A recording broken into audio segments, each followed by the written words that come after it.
আসসালামু আলাইকুম। এখন শুনবেন সংবাদ শিরোনাম। রাজধানীর হাজারীবাগে স্কুল ছাত্রীকে ছুরিকাঘাতে হত্যা, দীর্ঘদিন উত্ত্যক্ত করা হচ্ছিল বলে অভিযোগ পরিবারের। জড়িতদের দ্রুত গ্রেফতারের আশ্বাস পুলিশ। সরকারি দলের নাম ভাঙিয়ে নামে বেনামে বিভিন্ন সংগঠনের বদলি আর তদবির বাণিজ্যের অভিযোগ। চাপ দিতে ঘটছে মবের। আহসান মনসুরকে সরিয়ে বাংলাদেশ ব্যাংকের নতুন গভর্নর মোস্তাকুর রহমান। পরিবর্তন নতুন সরকারের কর্মসূচি অগ্রাধিকারের অংশ বললেন। চট্টগ্রামে অগ্নিদগ্ধদের জন্য নেই পর্যাপ্ত চিকিৎসা, দুর্ভোগে রোগী ও স্বজনরা। পূর্ণাঙ্গ বার্ন ইউনিট নির্মাণে লাগবে। এতক্ষণ শুনছিলেন সংবাদ শিরোনাম, এখন শুনবেন বিস্তারিত। রাজধানীর হাজারীবাগে কিশোরের ছুরিকাঘাতে নিহত হয়েছে নবম শ্রেণীর ছাত্রী শাহরিয়ার শারমিন বিনতি। বুধবার রাত 9:30টার দিকে হাজারীবাগের হায়দার হোটেলের গলিতে এই ঘটনা ঘটে।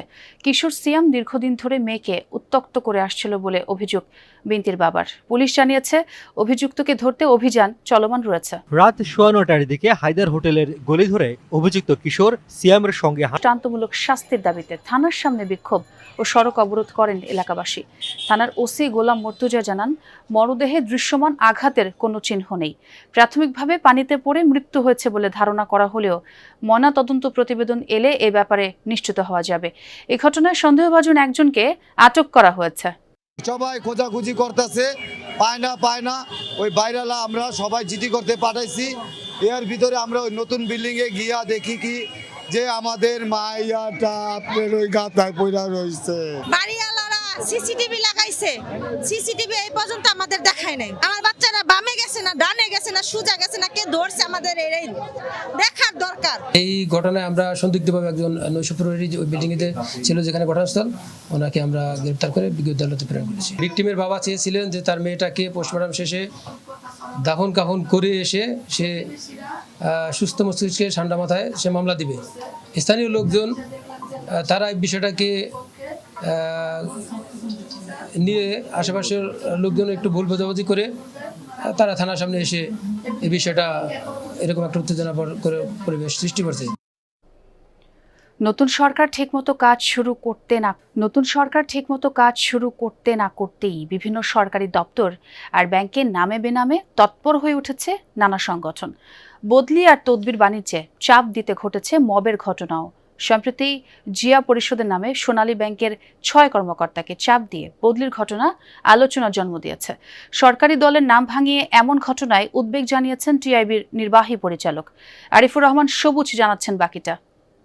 আমাদের মতো করে জাতীয়তাবাদী যারা বঞ্চিত সিনিয়র অফিসার এদের প্রমোশন যেমন হয়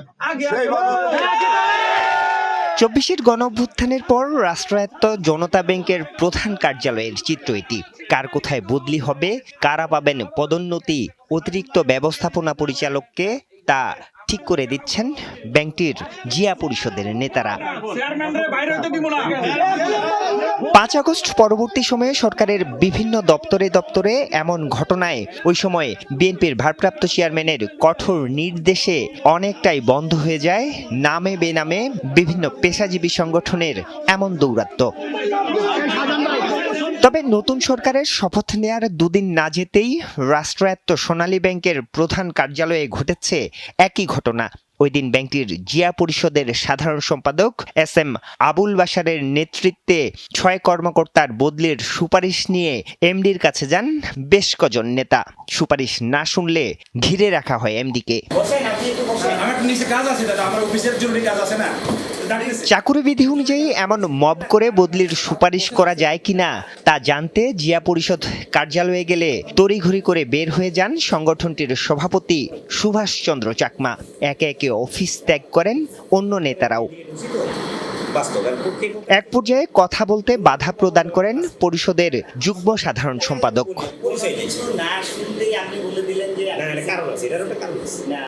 ডক্টর আহসান এইচ মনসুরকে সরিয়ে বাংলাদেশ ব্যাংকের গভর্নর হিসেবে নিয়োগ দেওয়া হচ্ছে মুস্তাকুর রহমানকে।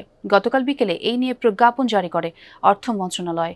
মন্ত্রী বলেন, নতুন সরকারের অগ্রাধিকারের অংশ হিসেবেই পরিবর্তন আনা হয়েছে বাংলাদেশ ব্যাংকে। এর আগে দুপুরের সংবাদ সম্মেলনে বিদায়ী গভর্নর আহসান এইচ মনসুর জানান, বাংলাদেশ ব্যাংকের অর্জন ব্যর্থ করতে একটি কুচক্রী মহল কাজ করছে। এতে যোগ দিয়েছেন বাংলাদেশ ব্যাংকের কর্মকর্তা। নিজের পদত্যাগ নিয়েও কথা বলেন তিনি। নির্বাচনের পর নতুন সরকার দায়িত্ব নেওয়ার পরই আলোচনায় আসে বাংলাদেশ ব্যাংকের গভর্নরকে সরিয়ে দেওয়ার বিষয়টি। এর মধ্যেই সোমবার অর্থমন্ত্রীর সাথে সাক্ষাৎ করেন governor doctor Ahsan H Mansur. আলোচনা করেন ব্যাংকিং খাতের চলমান সংস্কার সহ নানা ইস্যুতে। বুধবার দুপুরে হঠাৎই খবর আসে অপসারণ করা হচ্ছে ডক্টর আহসান এইচ মনসুরকে। নতুন গভর্নর হিসেবে নিয়োগ পাচ্ছেন মুস্তাকুর রহমান। বিষয়টি জানাজানির পর নিজ কার্যালয় থেকে বেরিয়ে যান বাংলাদেশ ব্যাংকের গভর্নর আহসান এইচ মনসুর। বিকেলে আগের গভর্নরকে সরিয়ে নতুন গভর্নর নিয়োগের প্রজ্ঞাপন জারি করে অর্থ মন্ত্রণালয়। পরে সচিবালয়ে অর্থমন্ত্রী বলেন, বুধবার রাতে কক্সবাজারের একটি পাম্পে ভয়াবহ অগ্নিকাণ্ডের ঘটনা ঘটে। এছাড়া মাদারীপুরে একটি খামারে আগুন লাগার ঘটনায় প্রায় 15 লাখ টাকার ক্ষয়ক্ষতি হয়েছে বলে দাবি করেছেন খামারি। কক্সবাজারের কলাতলিতে একটি এলপিজি স্টেশনে অগ্নিকাণ্ডের ঘটনায় দগ্ধ হয়েছেন অন্তত 9 জন। এছাড়াও পাশের একটি গ্যারেজে থাকা 30টি যানবাহন ও আশপাশের কয়েকটি বসতবাড়ি পুড়ে ছাই হয়ে গেছে। গতকাল রাত 10:20 আগুন লাগে। পরে ফায়ার সার্ভিসের 7টি ইউনিটের 2 ঘন্টা চেষ্টায় আগুন নিয়ন্ত্রণে আসে। আগুন নেভানোর কাজে ফায়ার সার্ভিসের সাথে সেনাবাহিনী আর নৌবাহিনীও যুক্ত হয়। স্থানীয়রা জানায়, গতকালই পাম্পটি উদ্বোধন করা হয়। তারপর থেকেই পাম্পের পাইপের লিকেজ থেকে গ্যাস বের হতে থাকে। মেরামতের চেষ্টা করেও ব্যর্থ হয় পাম্প কর্তৃপক্ষ। এক পর্যায়ে আগুন লেগে তা দ্রুত ছড়িয়ে পড়ে। মাদারীপুরের শিবচরে একটি খামারে ভয়াবহ অগ্নিকাণ্ডের ঘটনায় পুড়ে ছাই হয়েছে 7টি গরু, 20টি হাঁস ও একটি ছাগল। আগুনে প্রায় 15 লাখ টাকার ক্ষয়ক্ষতি হয়েছে বলে দাবি করেছেন খামার মালিক। স্থানীয়রা জানায়, গতকাল রাতে কান্দি গ্রামের কৃষক ওবায়দুল মোল্লার গবাদি পশুর খামারে হঠাৎই আগুন লাগে। নিমেষেই আগুন ছড়িয়ে পড়ে পুরো খামারে। পরে স্থানীয়দের 1 ঘন্টা চেষ্টায় আগুন নিয়ন্ত্রণে আসে। খবর পেয়ে শিবচর ফায়ার সার্ভিসের একটি ইউনিটও ঘটনাস্থলে পৌঁছায়। বৈদ্যুতিক শর্ট সার্কিট থেকে আগুনের সূত্রপাত বলে প্রাথমিকভাবে ধারণা করছে ফায়ার সার্ভিস। চট্টগ্রামে অগ্নিদগ্ধদের জন্য নেই পর্যাপ্ত চিকিৎসা সুবিধা, তাই রোগী নিয়ে ছুটতে হয় ঢাকায়। এতে ভোগান্তি শেষ নেই রোগী আর স্বজনদের। 150 শয্যার নতুন পূর্ণাঙ্গ বার্ন ইউনিটের নির্মাণ কাজ শেষ হয়েছে 26%। চালু হতে সময় লাগবে আরো অন্তত 1.5 বছর। গেল শনিবার চট্টগ্রামের হালি শহরে এক বাসায় রান্নাঘরে জমে থাকা গ্যাস বিস্ফোরণে 9 জন দগ্ধ হওয়ার পর আরেকবার ফুটে উঠে চিকিৎসার দৈন্যতা। দগ্ধ প্রত্যেককে ঢাকায় জাতীয় বার্ন অ্যান্ড প্লাস্টিক সার্জারি ইনস্টিটিউটে পাঠানো হয়। সেখানে মৃত্যু হয় 5 জনের। শুধু এই ঘটনাই নয়, চট্টগ্রামে বড় অগ্নিকাণ্ড বা বিস্ফোরণে দগ্ধের ঘটনা ঘটলেই রোগীদেরকে চট্টগ্রাম থেকে ঢাকা পাঠাতে হয়। কারণ চট্টগ্রাম মেডিকেলে পোড়া রোগীদের চিকিৎসায় পর্যাপ্ত ব্যবস্থা নেই। পোড়া পার্সেন্টেজ যদি বেশি হয় সেক্ষেত্রে আইসিইউ সাপোর্ট লাগে। তো এই জন্য আমরা যদি আগে থেকেই যদি আমরা তাদেরকে যদি তারা ঢাকা চলে যেতে পারে, সেখানে যেহেতু বার্ন প্লাস্টিক ইনস্টিটিউটে ডেডিকেটেড বার্ন আইসিইউ